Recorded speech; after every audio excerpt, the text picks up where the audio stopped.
Well, welcome everyone to this beautiful Friday. I am Barb Jeffries, this year's president of the Rotary Club of Park Cities. We have our 25th meeting of the year today, and it's going to be a good one. I'd like to bring this meeting to order. Well, let me tell you, this is a wonderful conclusion to a bit of a scramble. As you know, our speaker today was supposed to be Dan Henry from Fox 4, the meteorologist. Well, late yesterday, we got an email that starts with the word urgent. It's usually not one you want to get. He has a conflict today and was called out of town. So thank you, Mark Neese. He came to the rescue and was able to get one of his, I think, really recent clients today. It's going to be such a good program. Really happy to have Sanchez here. And we'll tell you a little bit about him shortly. Well, I'm going to go ahead and start this meeting with an invocation, the pledge and National Anthem, which will be brought to us by club member Phillip Bankhead, followed by the marketplace advertiser, Mark Kasher. We thank you for doing that. And then Greg Pape will wrap up that segment with the RI Foundation. See you soon.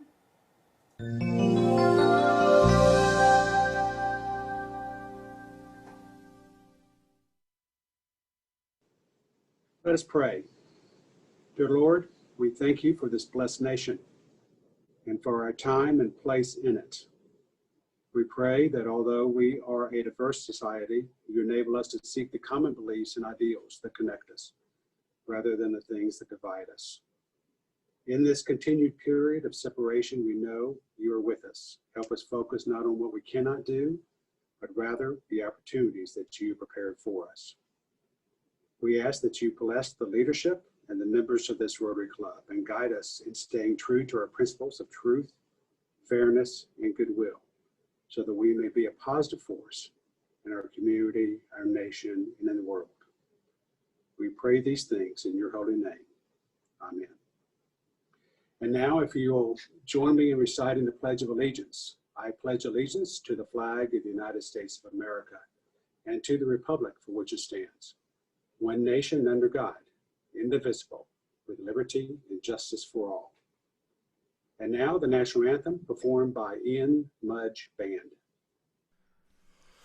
Oh, say, can you see by the dawn's early light what so proudly we hailed at the twilight's last gleaming, whose broad stripes and bright stars through the perilous fight o'er the ramparts we watched were so gallantly streaming, and the rockets' red glare, the bombs bursting in air, gave proof through the night that our flag was still there.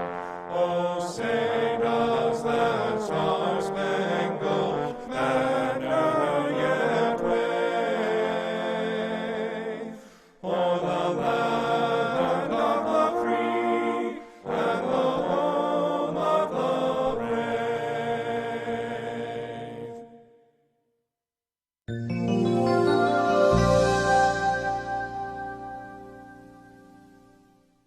This week's Hub advertiser is Tanya Boughton with Brent Cooper State Farm. This is Tanya's 7th year in our club and 6th year as Jerry Washam's partner in crime as co-chair for the University Park tree lighting. Among other things, Tanya helps with marketing for Brent Cooper State Farm, one of the few agencies actually decreasing their insurance rates even after the recent tornado. Brent has been an agent here in Dallas since 1987, and his wife Liz is one of Tanya's best friends. Brent and Liz have been married for 32 years and have 2 sons, both graduates of the Highland Park school system. Brent is a graduate from Florida State University Business School. His agency has qualified for numerous awards over the years, including the State Farm Chairman's Circle, State Farm President's Club, and $1 Million Roundtable. The Coopers support numerous public and private Dallas and Highland Park schools, as well as the Park Cities and North Dallas YMCAs, and of course our own Park Cities Rotary Club. In the office, the team enjoys assisting resident relocations to the Dallas, Texas area, focusing on auto, homeowners, renters, life, and business insurance throughout Dallas and surrounding Texas areas with competitive pricing and unparalleled service. Please feel free to stop by or call the office in Preston Center, just down from Steffi's, for a free car or home insurance quote at any time. When insuring what's most important to you, it's even more important that you know your agent, Brent Cooper State Farm. So let's thank Brent Cooper and Tanya for being our advertiser this week.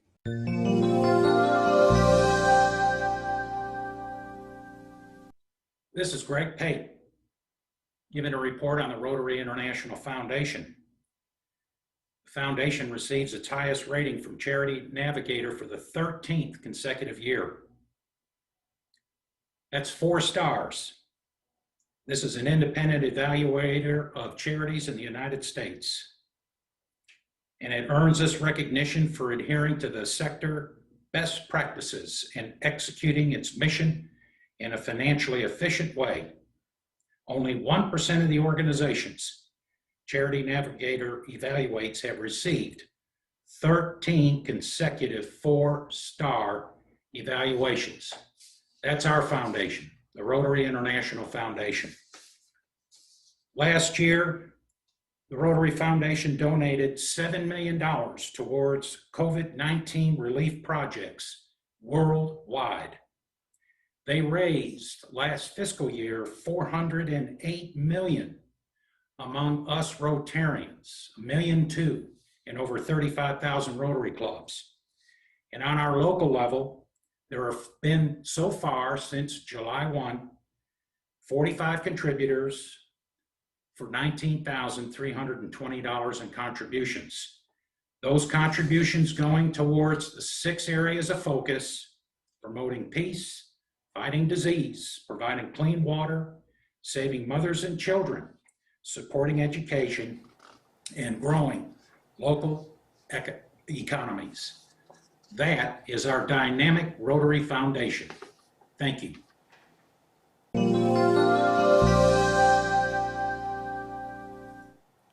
Well, thank you, Philip, Mark, and Greg. And I do have to say, Greg, you look good on vacation. That's a nice bright colors on you. I just have a couple quick announcements. One is to talk about our month of February. We are going to switch to all 4 meetings being a club Zoom call. And so you will be able to visit with your fellow Rotarians. I know that we all miss seeing each other. If you'll join the meeting about 20 minutes before, so about 11:40, and then at noon we'll kick off the meeting and you'll hear that bell. Mark is going to be away from the studio 2 of those 4 Fridays. We are very proud of him. He is working on staffing what's called a Boy Scouts Wood Badge courses.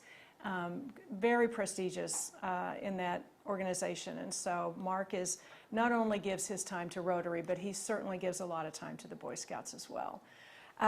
So let's look here. We've got coming up February 5th, Mike Mata from the Dallas Police Association, followed by Amy from the Crow Museum of Asian Arts, and then Robert Wolonsky, you'll know him, Dallas History and Heritage. And then we'll wrap up February 26th with Dave Munson, Positive Solutions to Climate Change. So I think all 4 of those, of course, are continuing our run of really wonderful speakers. And we'll look forward to seeing each other and visiting a little bit next week. Lori will be facilitating the Zoom call. She and I have been practicing. And so it will be an adventure, and we're glad you're going to be there with us. Next up, we get to hear from another new member. We have 9 new members this year. Today, Siobhan Abraham is going to give her new member speech. She was sponsored by Happy Franklin. So let's hear a little bit about Siobhan.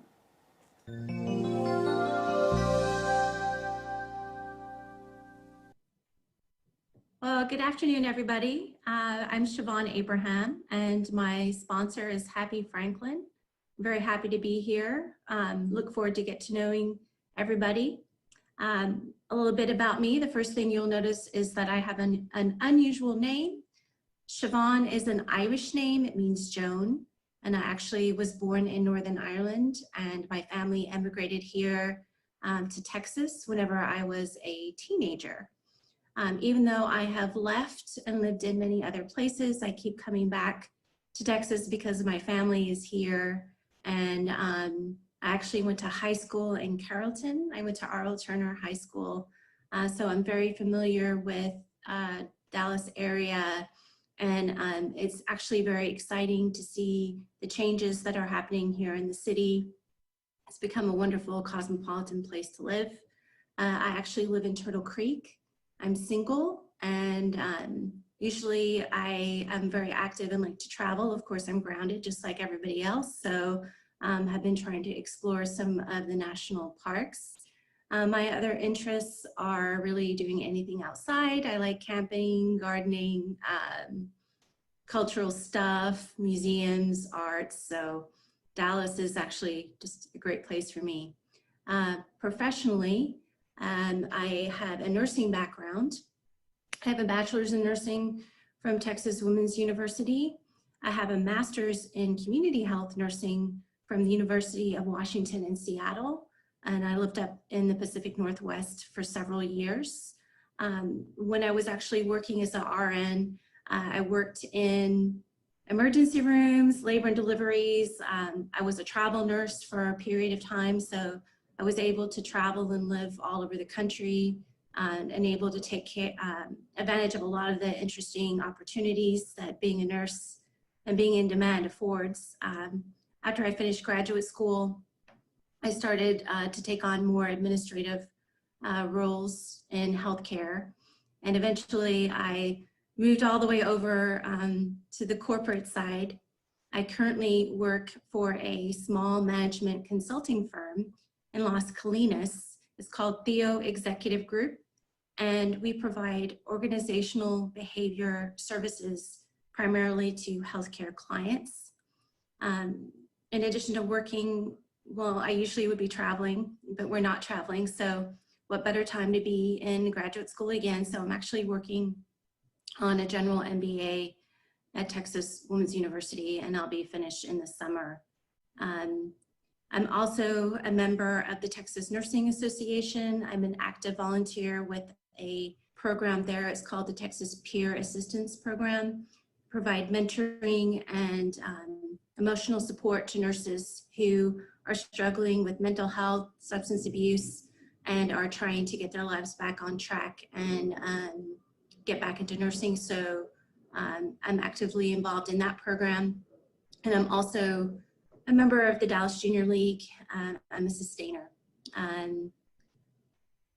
What else? Now, the reason that I joined Rotary, I've had several friends over the years that have been Rotarians, and they've always really enjoyed being a part of the club. Personally, I've been looking to expand my social network, meet more people, more like-minded people that are interested in service types of organizations. I've already been engaged with a few of your activities, and I've just really enjoyed them. I've enjoyed the speakers. I'm looking forward to learning more about Dallas, about what's going on in the city. I'm especially interested in your Bon Ton Farms project too. So I look forward to meeting everybody, engaging with everybody, getting to know you all on a more personal level, and look forward to giving my time, service, and growing as a person with you all in Rotary. Well, thank you, Siobhan. What a lovely job. You're going to be such a great member, and we are so happy to have you part of our Rotary family. Next up, I'm going to tell you a little bit about today's speaker. His name is Evan Sanchez. He is the CEO of Springboard Consulting, a management consulting firm based out of Flower Mound, Texas. His intuitive flow, performance coaching psychology, has been implemented in leadership, sales development programs, and corporate wellness. Evan's clients' typical results bring revenue increases from 47% to 200%. Evan's program, focusing on building high-performance mindsets, is currently outlined in 2 of his books. The first is Selling Like a Champ, focuses on building the top mindsets, tool sets, and skill sets for peak performance in sales. Evan co-authored Cracking the Rich Code, that has become a #1 Amazon international bestseller. His chapter in Cracking the Rich Code discusses strategies to implement neuroscience tools as a human capital strategy aimed at building a culture of A players who think like champs. With more than 25 years as an entrepreneur, sales professional, personal trainer, coach, and a former member of the semi-professional Albuquerque Gunners soccer team, Sanchez knows all about setting goals and the champion mindset necessary to achieve new levels of success.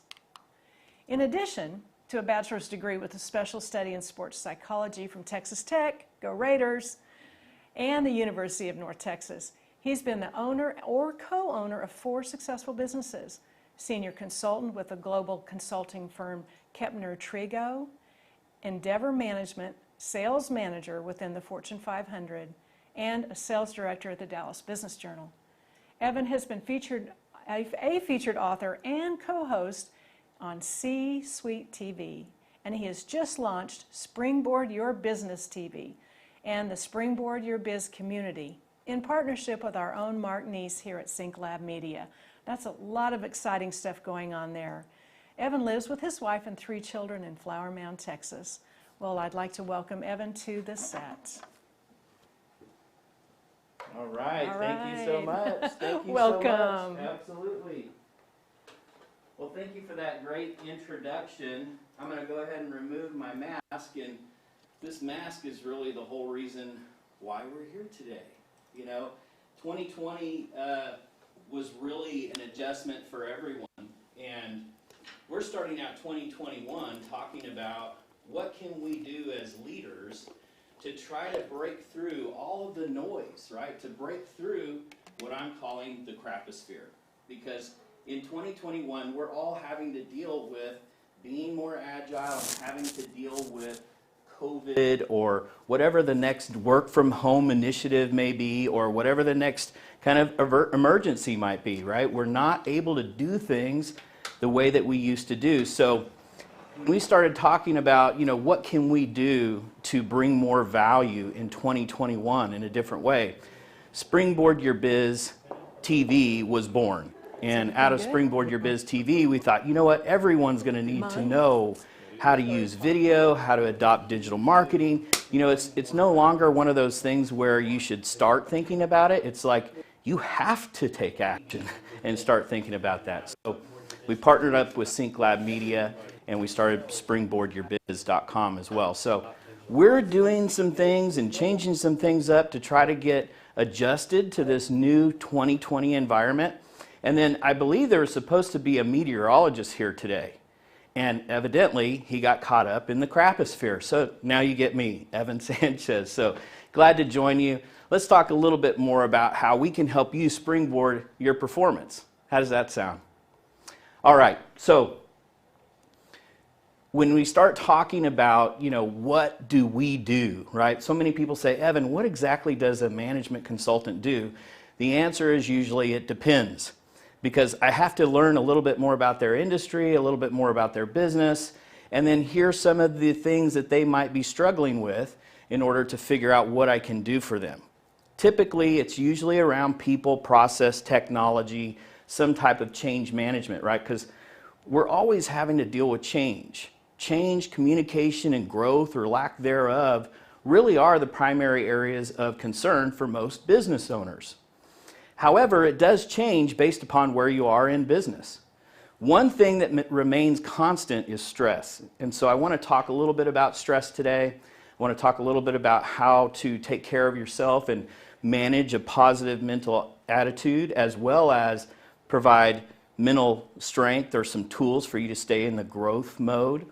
And we're going to talk a little bit about knowing your 80-20, selling in the new virtual world, as well as the sales infrastructure that you need to build in order to build a high-performance sales culture. So first thing you have to do is, of course, we have to think about vision.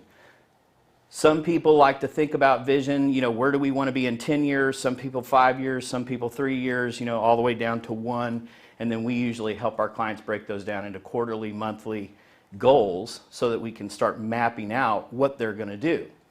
Well, based upon the maturity, right, what level are they at, that's going to help us identify what are the high gain activities that we can help them implement within their business to springboard them to the next level.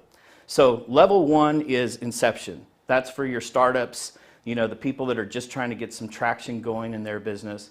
Level 2 we call survival. That means that you've got some money coming in, you're trying to manage expenses, and you're really trying to get to that point where you have some revenue that you can start to invest in your growth. Because level 3 is when you start to get to growth.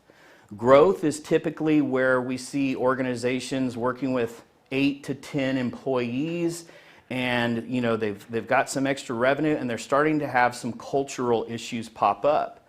So this is where it starts to get real important for businesses to understand how to manage their people and how to build the processes and the technology so that they can start implementing more than just an SOP, right? So that they can start implementing activity that's going to help them get to expansion. Expansion is where you start to duplicate or license or open up more locations, which again, if you don't have those other things in place, it's going to make it a little bit hard for you to expand. And then finally, we have mature. And mature is really kind of your Fortune 500s, right? They're the companies that have been around for a long time, or 30, 40, 50 years, and they're really just trying to look for new ways to stay relevant or innovate, which is really kind of cool because then we start pulling some things from our inception model. So you can see it's a little bit circular, but you know, as far as our focus goes this year, no matter what level of business maturity you're in, you're really going to have to think about how can I protect my existing business. You're really going to have to pay attention to the customer experience and what's it like for them when they call in, or you know, if you're in some type of business where you used to be in contact with people, how are you going to maintain that contact and that relationship? You're going to look at new ways to build new business. You know, 18 months ago, there was people that were doing social selling on LinkedIn. Now, everybody's doing social selling on LinkedIn. Even bots are doing social selling on LinkedIn. So you're going to have to come up with some new strategies there to make yourself stand out from all the crap that's out there, right? Your service has to stand out. Your outreach has to stand out. And you really have to be able to maintain and develop a good team around you if you're going to grow. You know, work from home caused 50% of businesses to basically say, we're shutting down, everybody's working from home. Well, even when they started bringing everybody back, only 50% of the people actually went back to the offices. So we're trying to maintain social distancing, and again, all this change is really causing us a lot of stress that we're having to deal with. This is why it's going to be so important for you as you look at your vision and you look at how you're going to grow your business moving forward. You have to make a plan to include video, virtual sales, digital marketing, some type of social media outreach, and some type of social selling content or coaching is going to be needed to help you get all of these things done, because there's only a few of those things that are going to actually help you move the needle. And that's what we're going to talk about today. So the first one, like I said, is more along the lines of stress management. You know, for me personally, I don't think my back has been more sore, or my shoulders, or the front of my shoulders, or my traps. I don't think they've ever been more sore. And this is coming from somebody who's been a high-level athlete and who's also been a personal trainer. It's been unbearably sore because of the stress and the sitting at the table and doing these Zoom meetings and doing outreach and talking to customers. It's been very difficult on the body. So, you know, it's important for us to remember that if we're looking to manage our stress, or we're trying to improve our focus, right? We're trying to stay focused on what's important to grow the business. We have to focus on our well-being. And, you know, a lot of times when people are confused or they're worried and they don't really see a way forward, I'll ask them, what have you done for your body today? Because if you can get out of your mind and actually get into a place where you're actually doing something where you're just trying to focus on your breath, it really does calm the mind.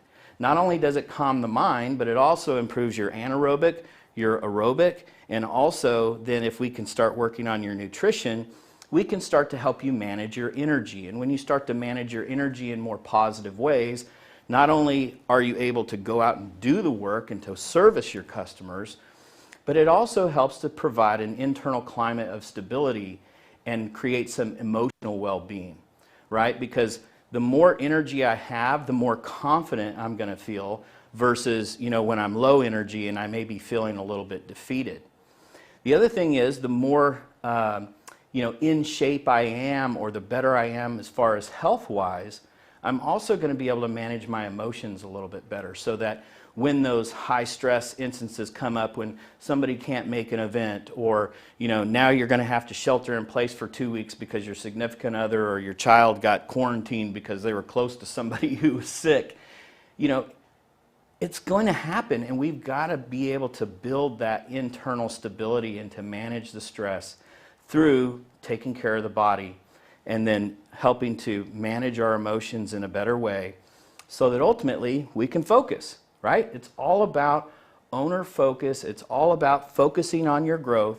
And this is whether you're a business owner or you're a director or a salesperson, anyone who is responsible for really, driving revenue and helping this company grow. It's very, very important that you take this performance mindset, because you have to stay focused. Once we've got our body to a point where it's functioning well, we're controlling our emotions, and we're able to focus on those things that are important to us and helping us to accomplish our goals, these are the things that are going to allow us to focus on the purpose or the mission of the organization.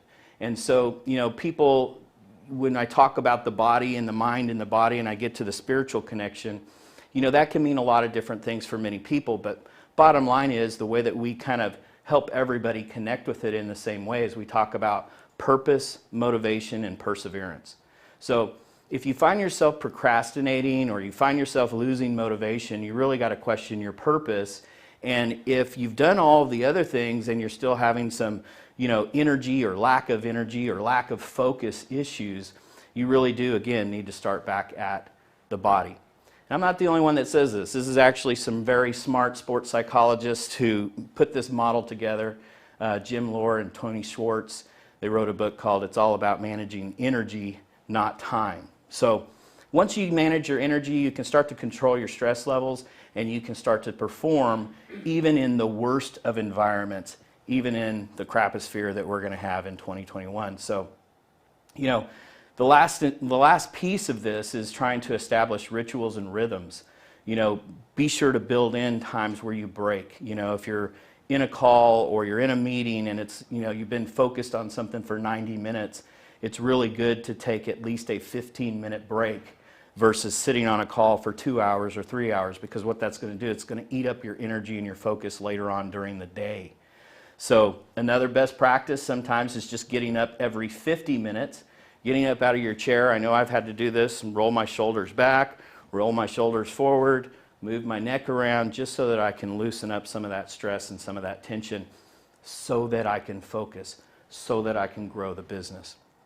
So if you can do these things, you're going to be on your way to igniting the championship mentality that you have lying within you. It's going to bring you more focus, and it's going to help you engage with your team and grow your business. So let's talk a little bit more about some of the changes that have happened.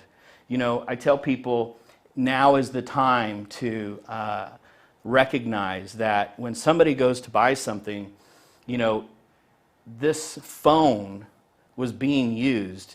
I call it the 24/7 salesperson, because this phone was being used way, way before COVID hit. But now that you're not able to go into some stores, you're not able to even try on clothes in certain retail centers now, the phone and the mobile devices and the computers are just even that much more important. And so it's something that you're going to have to focus on in creating these videos, creating these video funnels, and creating your digital marketing strategies. Because right now, what happens is you're going or driving down the road, you see something you're interested in, and the first thing they do is people pick up their phone and they take a look and they say, hey, I'm interested in that.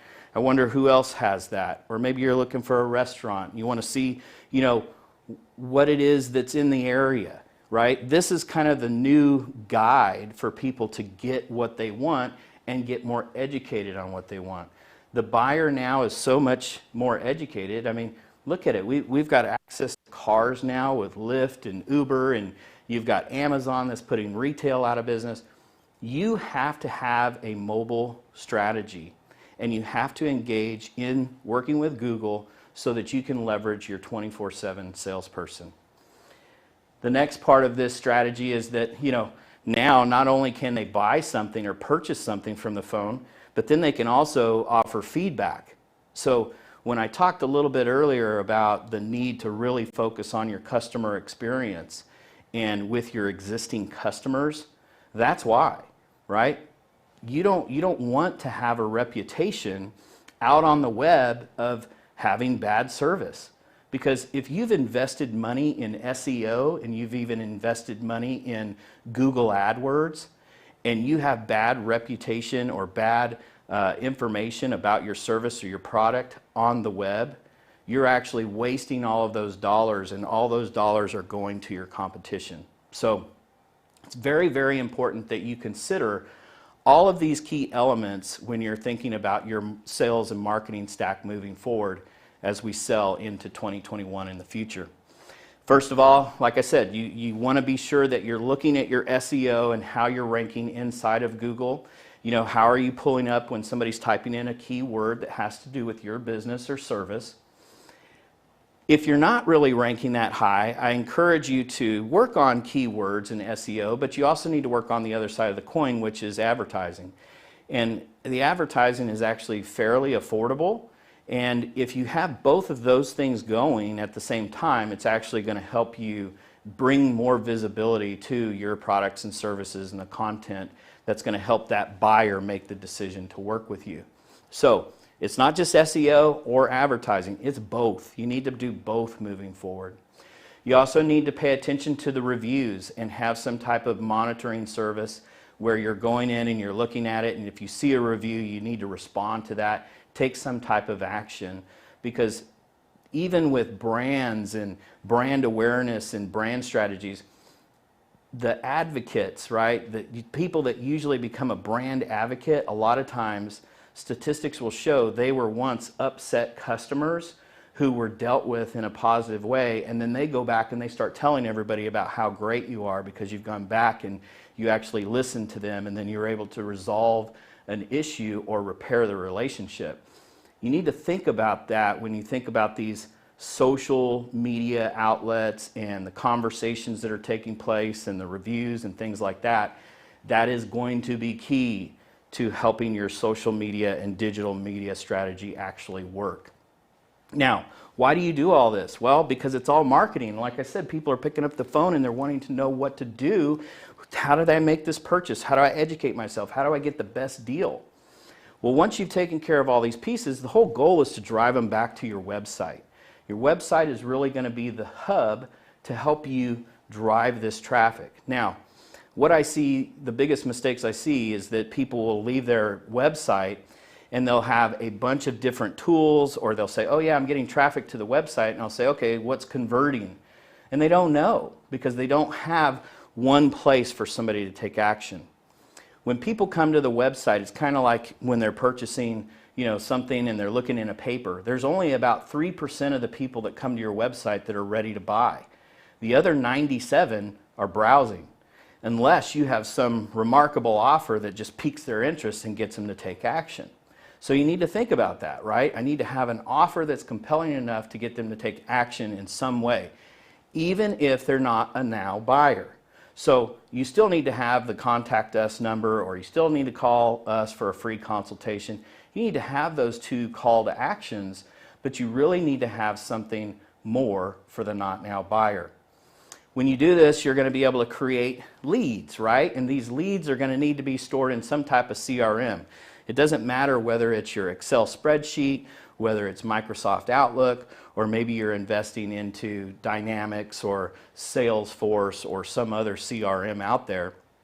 You really need to have a customer relationship database where you have more than just your accounts and invoices and those contacts, right? You really need to have a place where you've got people who have been interested in your business, but maybe they haven't bought yet, so that you can enact email marketing, right? you can start to segment out some of these buyers. You can put together different offers. You can do videos targeting them specifically.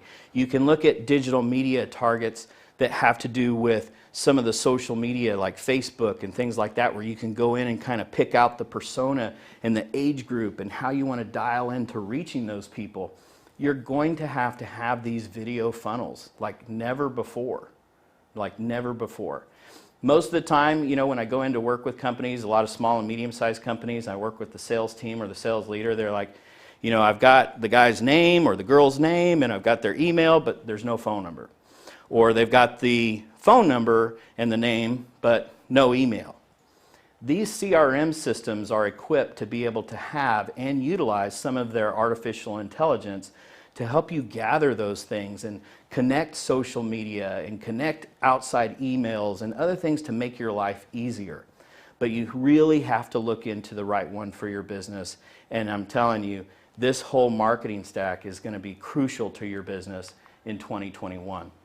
So, again, I talked a little bit about the fact that, you know, all businesses are at different levels, right?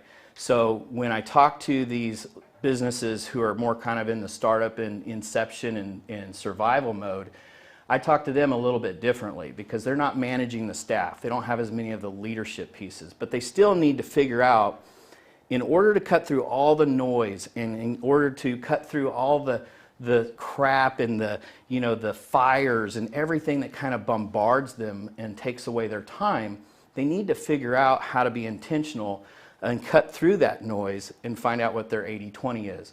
So here's my tip for you if you think you're in inception or survival.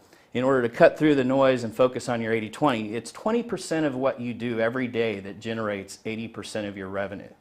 So think about that. We want you to identify the money-making activities that are going to help you be successful. Here's what they are. The 5 areas are: number 1, leads. How do you generate all the leads you can handle for your business? How are you doing that now? How are you using video? How are you going to use digital marketing? How are you going to use social media? What are you going to do to generate leads for your business? Next bucket, number 2, is the conversions. How do we convert those leads into paying clients? Third, more transactions. How do we get people to buy from us more often, right? How can we convince clients to buy more often, or how can we start raising prices so that we can get them to look at us as providing more value? And again, you know, cutting through some of the noise when they're going to see everybody else out there in those same social channels. We want them to see us in a different way. And then finally, key area number 5 is how do you keep more profits? Right? This goes back to how do you run your business more efficiently and effective. A good example of one of the things that we do with our clients today is we look at what they're using. If they're using Microsoft Outlook and Office 365, you would be surprised at how powerful that platform is. And a lot of times people will only use 10 or 15% of that overall platform, and then they've got other technologies that they're using to do other things, because they don't even know that that's available through Microsoft. So, you know, as an example, when Teams came out and really started being refined, we were able to take some of our clients who were utilizing Slack and move them over to Teams, and they were able to save thousands and thousands of dollars. So, you know, just by focusing on these 5 areas, making these your 80-20, you can seriously transform your business. Here's a real brief example I'm going to show you real quick. We've got easy numbers here. But the example is for a company that's making $62,500 a year. They've got their leads are about a baseline of 1,000. We've looked at their conversions, and their conversion ratio is, you know, out of every 1,000 leads we get, we have a 25% close ratio. Then you're looking at, you know, transactions. How many transactions do you have in a particular month or over a year? You kind of add those all up.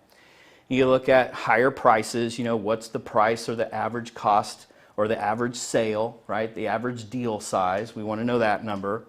And then we also want to know what your gross profits are. So when we look at these 5 elements and focus on this from your 80-20, you want to be sure that you put them down on paper so you can make your thinking visible. This is where you can start to zone in with your focus, and you can start to say, okay, well, what if I was to gain 10% in more leads? What if I was to gain 10% in more conversions? 10% in more transactions, 10% in higher prices, and 10% in gross profits. Well, you can see out of those 5 areas, that's where we get our 50% growth. Now, here's the cool thing. When those things start to work together, they start to compound and they start to build on top of each other. And so a lot of times you'll get a much bigger gain than just the 50%. You can even get up to 760%.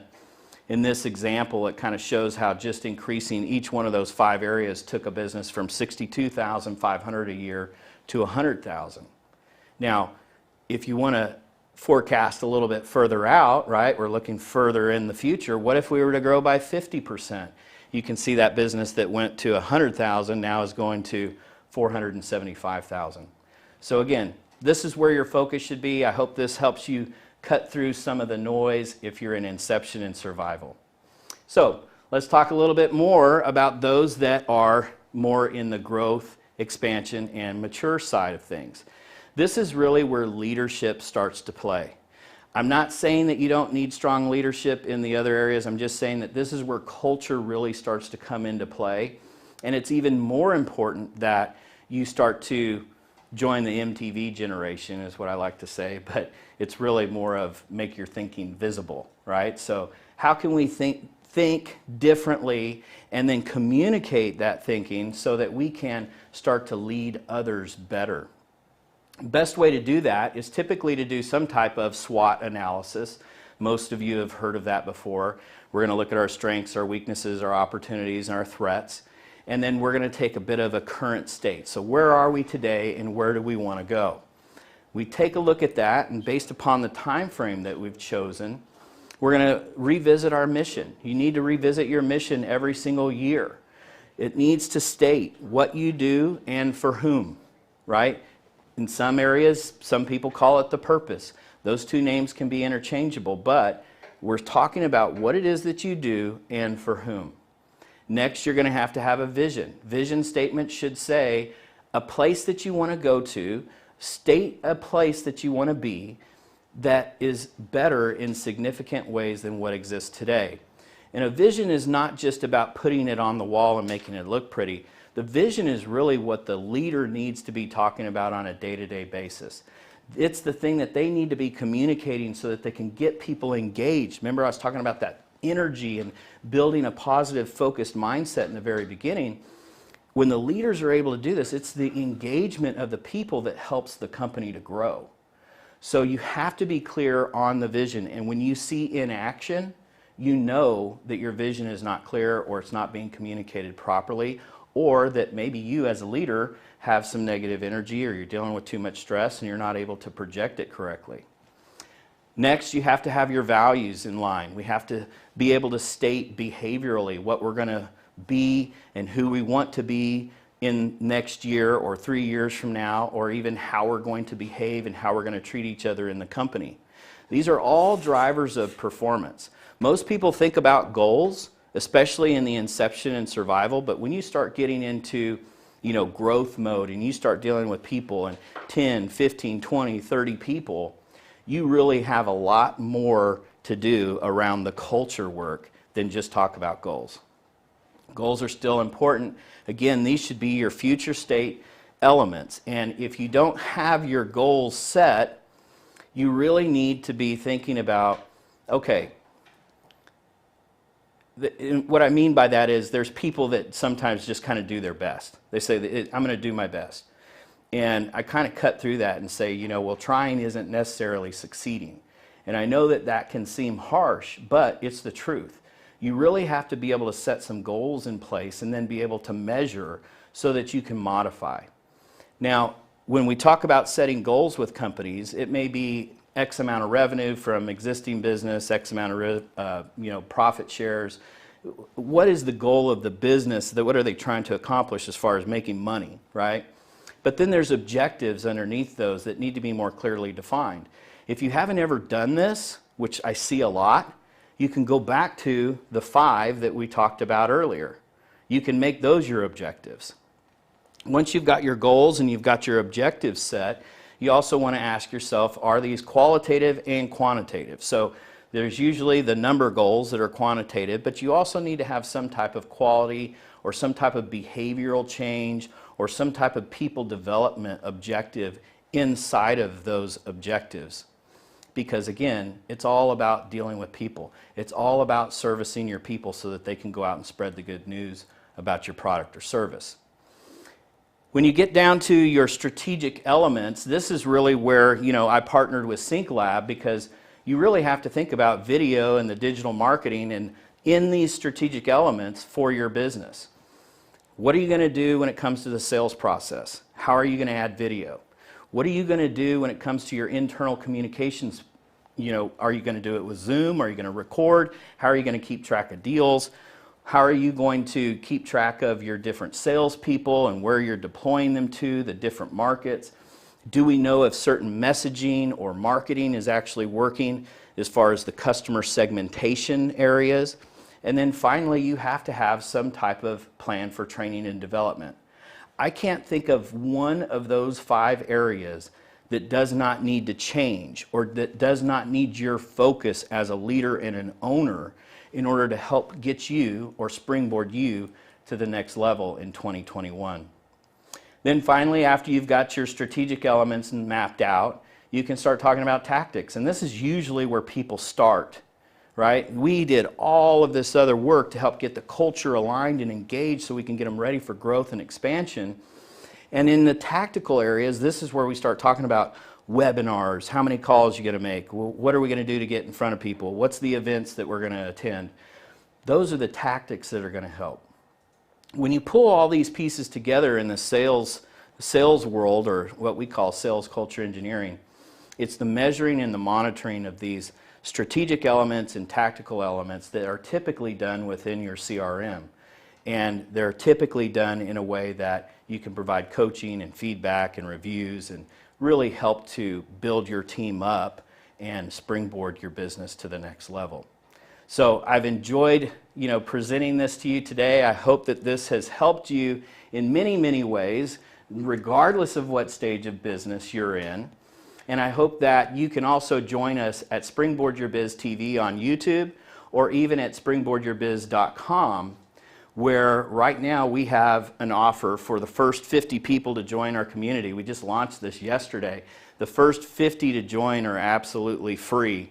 So you can go to springboardyourbiz.com. Please join us there. We're going to carry this conversation on and go through this together for the rest of 2021. Now, do we have any questions or anything that we'd like to cover? Hello. Hello. Hello, everyone. I do have a question. Okay. As the leader, one of the leaders, the many leaders in the Rotary Club of Park Cities, is there a springboardyourclub.com? Is there an opportunity that you can help nonprofits like us improve? Well, we haven't said that you can't join it if you're in a nonprofit or, a 501c3 or anything like that. It's really for everyone because it's just a conversation.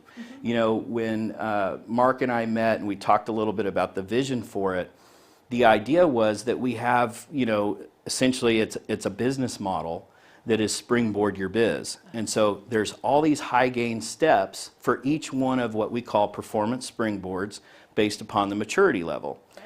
Well, each one of those performance springboards we're going to be covering monthly on Springboard Your Biz TV. So as the year goes on, we're going to be covering these, and then what we'll do is we'll drop some of the tools, like one of the tools we talked about is something called a conversion equation, so that we can say, okay, you got leads, and your conversions aren't where they should be. Okay, well, here's a tool for you to do a self-check on those conversions to see if you have your marketing right and aligned in what you're saying and what you're promising so that you can actually get those conversions. Okay. So inside that community is where those little extra tools are going to be. And then we're going to be talking about the videos, and we're going to be talking about the virtual sales funnels. Those are actually subtopics inside of the community at springboardyourbiz.com. So absolutely, we encourage people to go there. It's got to be a conversation. It's going to be the conversation for 2021. Mm-hmm. I mean, everyone is selling differently, and I talk to different people every single day, and they tell me, yeah, I went to this office today, and nobody was there. Okay, yeah. there's a lot of people out there that are still trying to figure this out. And I think the more that we do together, the more we're going to be successful. Good. Yeah. Good. Well, as a club, Evan, we do some of what you talk about. We have a strategic plan for Yeah. our club. Yeah. But where you speak in terms of sales and revenue, we speak in terms of members and Right. engagement. Right. And so I definitely see a crossover. Well, there is for sure. As a matter of fact, next month we're going to be talking about strategic direction. And one of the companies I was talking about bringing on for that show is in healthcare. And so I know that they look a lot for donors, right? And so that's kind of similar as well. And so there's not a whole lot of difference between, you know, a membership experience and a customer experience. Right. Right? So it's all about that brand promise, and it's all about the experience and the giving and the return on that time, or the return on that investment that gets them to tell other people Sure. to get that customer advocacy so that more people come. So the concepts are still really, really similar, whether it's a member or whether it's a paying or a customer. Right. It's all about the ideal customer experience. Yes. Mhm. Awesome. Well, Definitely. great. We have another question from Sean Foster. Came in a little bit, just a little bit ago, but I think it's really good. So, what is the typical life cycle between engaging with Springboard and reaching a client's growth goals? And do you visit that plan annually, or is it more of a one-time or a quarterly, or how does that work? Typically, when we work with our clients, like say from an executive coaching standpoint, we work with them for 3 months at a time. And the reason we pick 3 months is that it's just far enough out to where you're not going to be able to recognize the results right away, but it's also still short enough for us to be able to determine whether or not you're the right fit for us even.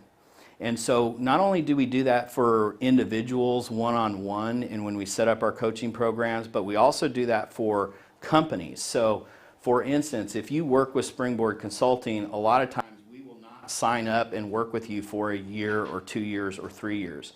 We will sign up to work with you for a period of 90 to 120 days. And during that time, we have a strategic initiative that we're helping to come in and springboard you to the next level. So when we help you springboard to that next level, it's typically about that time when we're closing up and somebody is the right fit for Springboard Consulting, where they say, no, you can't leave. What else can you help us with, right? And we want that too, because the reality is that sometimes we get hired into companies and people get voluntold to work with us, and they don't really want to work with us. And if that's the case, we don't really want to be there either. You know, it's not a fun working relationship. And that just goes back to our culture, right? We want to be working with companies. And, you know, I started using the term growth mindset. I haven't even gone into that today. But it really is about, you know, finding people that are able to use the magic word yet, right? It's all about, oh, well, I'm not good at technology yet. If we can get somebody to adopt the word yet and we can get them in a growth mindset, we're going to be friends. If it's all about barriers and what I call the BMW of the day, the bitching, moaning, and whining, we're not all for that. So it's usually a 30-day, 60 to 90-day process where we're figuring out how to work with our clients. And then for those clients that go past that 90 to 120 day, a typical transformation, like let's say you're moving from survival to growth, it's anywhere from 6 to 18 months. And then typically when you're going from a growth to an expansion, it can be anywhere from a year to 3 years. And again, that depends on how many people we're talking about. That's great. Well, Yeah. It sounds like you've got it figured out. I Well, love the yes. we learn every day. That's right, we do, from each other. Absolutely. Yes. Well, Evan, thank you so much for You're showing welcome. up today, helping us with a Yeah. wonderful, wonderful program. Yeah. A lot of good information. Thank you so much for Good. having me. I had a great time and I appreciate you. Yeah. Well, we will be putting a book in Preston Hollow Elementary School with your name on it All in honor right. of your time spent with us today. Awesome. Good Thank deal. you so much. All right. Well, have a good weekend. All right, you I'm do gonna the same. Close the program. There you go. Thank you, folks. There you go. All right. Well, just real quick, we're going to talk about next week. We've got Mike Matta coming. Jeff Sheehan is the program chair of the day. Mike is the Dallas Police Association. That will be a Zoom call, so join us about 11:40 for about 20 minutes of fellowship. And then let's go ahead and wrap this meeting up with the four-way test. I'm going to move my clicker here. The four-way test of the things we think, say, or do. First, is it the truth? Second, is it fair to all concerned? Third, will it build goodwill and better friendships? And fourth, is it beneficial to all concerned? Thank you so much. And with that, I'm going to adjourn today's meeting and go out and enjoy the rest of your day and have a wonderful weekend. Bye-bye.